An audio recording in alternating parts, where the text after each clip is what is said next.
So continuing on with topic 7 and budgeting, we're now going to look at which budgets are prepared.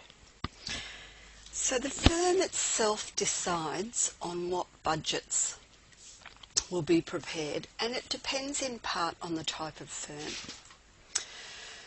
For example, manufacturing firms will tend to have the most extensive budgeting because they have more things to budget for. Fewer budgets exist in a service firm. So if we have a look at this table, we can look at the different types of entities. So we've got the first column, we've got manufacturer. Second, we've got a service. So a service firm or a service entity would be something like a hotel, a marketing firm, an advertising firm, a HR firm. Professional services, an accounting or a law entity, and in the fourth column, a government department. Now, if we have a look at the manufacturer, they are the ones that have the most budgets. So they can have a sales budget, which predicts how many sales they want to achieve. A production budget, which is how many items of the good that they sell they need to produce in order to have goods available for sale. A direct materials budget is the materials that go into making those things that they're selling, what they need to buy in. Direct labour budget, manufacturing overhead budget, non-manufacturing expense budget. So all of these, from direct material budget down to non-manufacturing expenses budget, these are the costs or an estimate of the costs involved in producing the good that they're manufacturing. Then they'll have departmental budgets, so they might have a sales department, a marketing department, a service department even, that hangs off that, a cash budget, a budgeted income statement, and a budgeted balance sheet. So you can see the number of budgets, so the word of the day here is budget, the number of budgets that a manufacturer can have is more than the other categories of entities. For a service hotel, they might have a service entity, such as a hotel. They might have a sales budget. How many rooms do we need to let in order to make a profit of so much? A labour budget, so that'll be worked on the number of rooms let. So how many waitresses do we need in the restaurant? How many staff do we need to do the housekeeping? How many people do we need on reception? Okay, an expenses budget, electricity, rates, that type of thing comes in there. They also might have departmental budgets, so they might have sales or a marketing, they might have a wedding department if they're a hotel and they cater to big weddings, etc. A cash budget, a budgeted income statement, and a budgeted balance sheet. So you can see there is now sort of a bit of a common theme through here. Professional services, a fees budget, a labour budget, expenses budget, departmental budgets, again a cash budget, budgeted income statement, budgeted balance sheet, and government department. They usually have a labour-related budget, so how many staff do we need to perform a particular service. The expenses budget, so rent, electricity rates, etc. Departmental or functional budgets, then a cash budget and a program budget. So you can see from that table that the common budget to all entities is the cash budget, pretty much, and that's the one that we'll be focusing on. So, if we just talk about budgets for a little bit longer, the master budget is like an umbrella budget. So it's the budget at the top. So all the little budgets comprise, they all combine to make the master budget. So they'll typically, firms will have an overall budget that's called the master budget. A master budget may be viewed as a set of interrelated budgets for a particular future period. And we're going to now look at the components of a manufacturing and service budget as an example. So with the manufacturing budget, a master budget for a manufacturing firm is commonly classified into a set of operating budgets and financial budgets. So the operating budgets are the ones that are up to but not including the budgeted income statement. Okay, so they have all the components that go that all come together to make the budgeted income statement. Financial, these include the budgeted income statement, the budgeted balance sheet, and the capital expenditure budget. Okay, so the operating budgets, just to clarify this a little bit more, they're the ones like the sales budget, the direct materials budget, etc. And then all those combine to give us or to lead to the financial budgets. Operating budgets include the following. Sales budget. Now usually the sales budget is the starting point for manufacturers. So what they want to do is predict how many items they can sell. Then they'll have the production budget. So this is the one where they work out how many items of the good that they're selling that they need to produce. The purchases budget is the one where they then take the production budget and work downwards to work out what purchases they need to make. Materials, labour and overhead budgets, so they combine the materials that we need, the labour that we need to put in, so the people that we need to produce the goods, and the overheads. So they're things like lighting, air conditioning, rates on the building, that type of thing. And then we've got on the bottom operating expense budgets. So this comprises of 3 different budgets: the administrative and general budget, the selling and distribution budget, and the financing expenses budget. So admin and general, this might be things like the manager's wages, supervisor's wages, the rent for the office staff. Okay, anything that's not connected with directly to the production of the goods. Selling and distribution, so be the salespeople's commission, their wages, maybe some sort of fee for their office space, maybe their motor vehicle expenses are examples of that. And then financing expenses budget would be things like if we take a loan or a mortgage, how much is the interest going to be? Okay, but all of those are what we call operating budgets. These budgets are then taken, and then the information from them is incorporated into the budgeted income statement. So that's where we budget or estimate what profit we're going to make. Because remember, the income statement itself calculates profit. It's the revenue minus the expenses to give us profit. Well, for the income statement budget, we would have the budgeted sales minus the budgeted expenses gives us budgeted net profit. And then the budgeted balance sheet involves, amongst other things, the preparation of a cash budget. So we want to estimate what our assets and our liabilities will be at the end of the period that we're budgeting for. And one of the things that we'll prepare in order to get a budgeted balance sheet is the cash budget. Most firms, regardless of the type of firm, will prepare a cash budget. Cash is one of the most important aspects of running a business. Okay, so you may have heard the saying that cash is king. Okay, so cash is an important aspect of any business. So we've got to earn enough cash in order to pay our debts and also have enough money to grow our business. So the cash budget will be the focus for our course.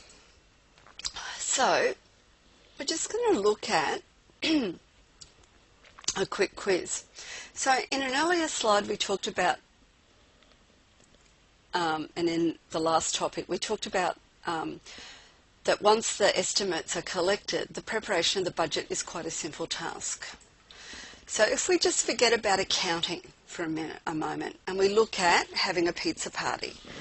So we're going to have a pizza party and we're going to cater for 8 people in total. What we want for your pizza party is 2 small pizzas per person. You already have 1 usable small pizza in the freezer and you want to have 2 left over for tomorrow. So how many pizzas do you need to purchase? So what we do is we look at what we need. So what we need for our pizza party is 8 people times 2 pizzas each, 16 pizzas. We also want 2 left over for tomorrow. We obviously really like pizza and we're going to eat it today and tomorrow. So if we need 16 for our pizza party and 2 for tomorrow, in total we need 18 pizzas. We know that we already have 1 in the freezer, so what we need to purchase is 17, 18 times 1. So what we've just done by way of this little example is a manufacturer's purchases budget. Okay? So we're looking at how many do we need, what do we want in the future, and what do we already have, how many do we already have. So we've just done this purchases budget. So when we've planned this, in order to have our pizza party, we need to purchase 17 pizzas.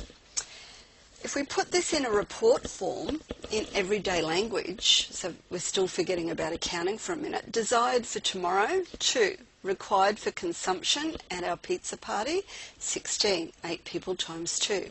So the total pizzas we require is 18. We already have 1 in the freezer, so the required purchases of the pizza is 17. Okay, so if we were to do this in accounting terms, so if we actually put it in accounting language and put it in the format that the firms would, we would head it up purchases budget, desired ending inventory, which is how many we want on hand at the end, is 2. Required for production, 16. Total required is 18. The opening inventory, so this is the one we have in the freezer, is 1. So the required purchases is 17. Okay, so that is our purchases budget. Okay, for service budgets, service firms work slightly differently. Service firms will commence with a sales budget. So they'll work out what they want to sell in order to reach the goals of the strategic planning of the firm. So factors they'll consider in sales forecasting will include items such as the general economic conditions, industry trends, market research studies, anticipated advertising and promotion, their previous market share, price changes, and technological developments. Okay, so again, we need to look at the economy as a whole. Okay, so whether it's good, bad, or just going along. What are the trends in our industry? Are we in an industry that is expanding at the moment, or is our industry retracting? There could be some market research studies that we can have a look at to see how we can expand our share of the market in our particular industry. We can look at how much we want to or we anticipate on spending on advertising and promotion. We can look at our share market and whether we expect it to rise or fall. The effect that price changes, if we have to change the price, what effect would this have? And then technology also has an impact. Okay, so this is a service budget or a sales budget for a fitness club. Okay, so we sort of headed up. It's the KR Fitness Club sales budget for the year ended the 31st of December 2014.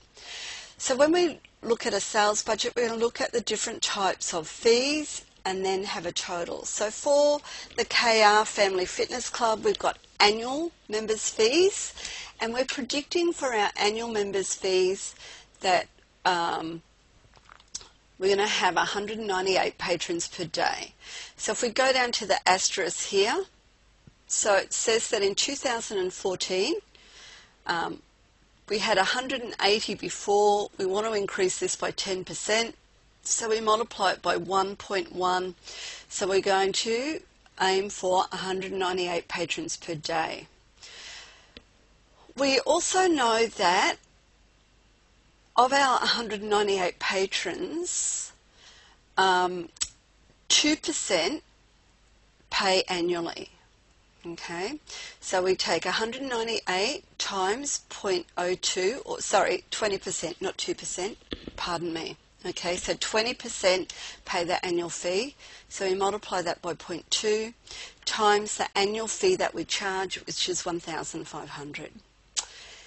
Then if we do the maths there, it comes to 59,400. For casual fees, we know 80% of our people or our